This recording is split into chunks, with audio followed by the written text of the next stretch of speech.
Having been an elementary school teacher in the inner city, in one of the rough parts of Chicago, I saw the challenges that my students were faced with. I lived them as a teacher as well, in a neighborhood where you're divided or in the border between two different gang rivals.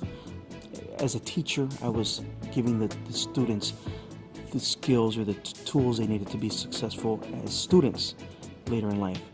Now in the capacity as an FBI linguist, I'm using those skills to put some of those individuals that have been or are a challenge for our children that are in those inner city schools, and that they're faced with these challenges, and putting those people away.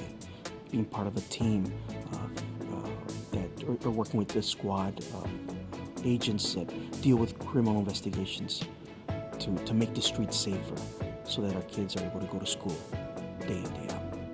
We had a Native American body float into Mexico.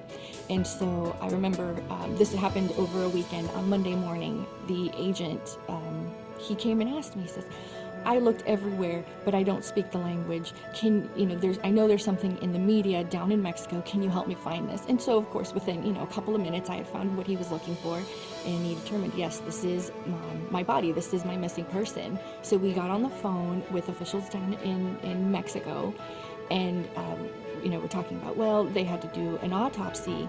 This Native American male, the family had rituals that they wanted to do with the body. So we had to cater to, of course, comply with Mexican law and help the family get what they wanted.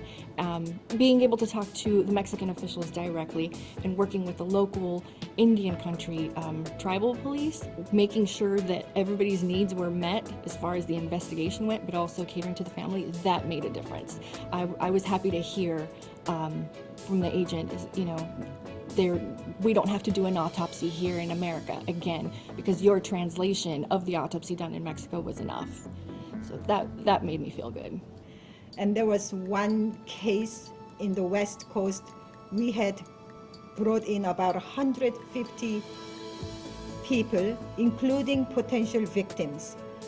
And one woman really, I still remember her, and she was working as a prostitute in the West Coast, and she had nowhere to turn. She didn't speak the language. She didn't think she could go to the police for help for obvious reasons. And when we went to arrest her and brought her to the interview room, first thing she said was, I am so happy you came to get me. Please send me home.